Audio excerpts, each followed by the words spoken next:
ឆ្នាំចប្រសិនបើអ្នកផ្ដោតទៅលើតែគំនិតវិជ្ជមានអ្នកនឹងមើលឃើញការលំបាកឧបសគ្គទាំងឡាយគឺជាបទពិសោធន៍នៃជីវិត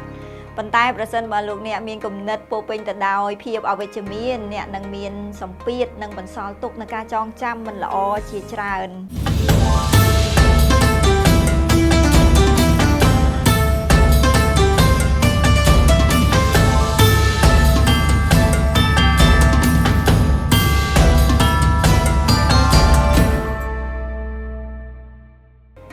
ឆ្នាំចកាលពីឆ្នាំ2024គឺជាឆ្នាំមួយដែលអ្នកឆុងខ្លាំងជាងគេនៅពេលនោះស្ថានភាពការងារនិងគ្រួសារអាចមានការផ្លាស់ប្ដូរនិងប្រែប្រួលជាច្រើនសម្រាប់ឆ្នាំនេះគឺជាឆ្នាំមួយដែលអ្នកចាប់ផ្ដើមបន្តពង្រឹងនៅរចនាសម្ព័ន្ធនិងអ្វីដែលអ្នកបានរៀបចំកាលពីឆ្នាំមុននឹងចាប់ផ្ដើមលោកអ្នកកុំភ្លេចគណនាថ្ងៃខែឆ្នាំកំណើតក្នុងកម្មវិធី Live Decoding អាចកំបាំងជីវិតនិងកម្មវិធីពិសេសមួយទៀតនោះគឺកម្មវិធីបង្ហាញពីសក្តានុពល Opportunity Revealing Guide 2025កម្មវិធីទាំងពីរនេះលោកអ្នកអាច download ដោយឥតគិតថ្លៃឆ្នាំចអ្នកមានធម៌ពលវិជ្ជមានមួយចំនួនដូចជា Pulling Saddle គឺបន្ទាប់ពីការឆ្លងកាត់នៅការលំបាកនិងយកជំនះទៅលើឧបសគ្គដែលបានកើតឡើងកន្លងមកពេលនេះគឺជាពេលមួយដែលអ្នកត្រូវពន្លឿនសកម្មភាពការងារឲ្យមានការផ្លាស់ប្ដូរនិងរីកចម្រើនឲ្យបានឆាប់រហ័សរីឯធម្មពល Imperial Advisor វិញគឺមានន័យថាអ្នកមានឱកាសទទួលបាននូវការណែនាំនិងបទពិសោធន៍ឬចំណេះដឹងពីអ្នកជំនាញដែលអាចជួយអ្នកក្នុងការសម្រេចចិត្តចំពោះការងារសំខាន់ដែលធ្វើឲ្យអ្នកជៀសផុតពីការខាតបង់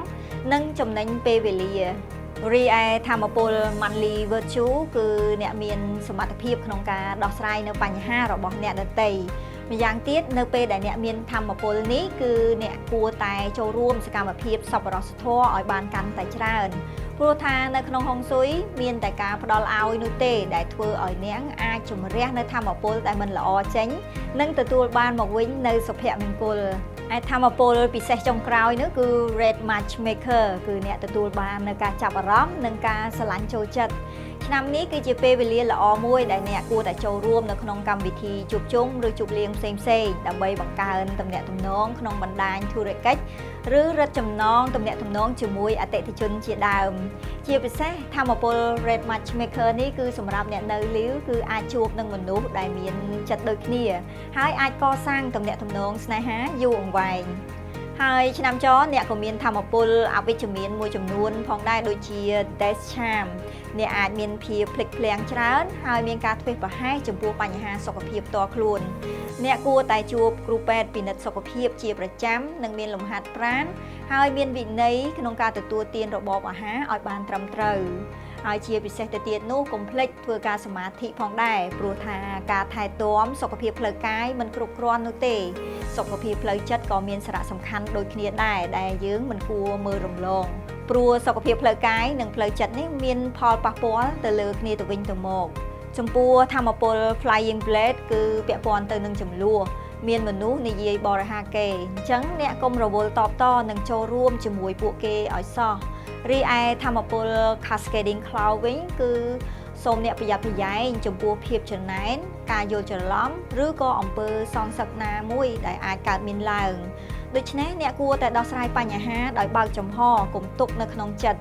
មួយវិញទៀតនៅពេលដែលអ្នកមានធម្មពល Manly Virtue អ្នកអាចប្រើប្រាស់ការអត់ឱននិងអភ័យទោសឲ្យអ្នកដទៃព្រោះវាអាចជួយសម្អាតនៅគំនិតអវិជ្ជមាននឹងចេញពីអារម្មណ៍របស់អ្នកដែលធ្វើឲ្យអ្នកស្រាលខ្លួន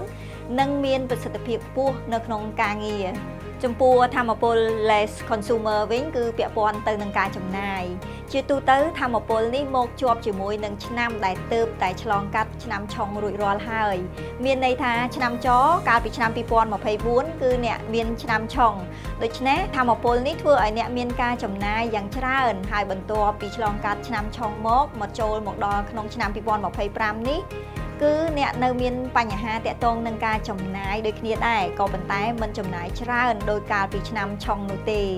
កុំភ្លេចស្វែងរកសៀវភៅហុងស៊ុយឆ្នាំ2025ក្នុងនោះមានព័ត៌មានសំខាន់ៗជាច្រើនដែលជួយគាំទ្រអ្នកឲ្យសម្រេចបាននូវគោលដៅនិងភារកិច្ចក្នុងឆ្នាំ2025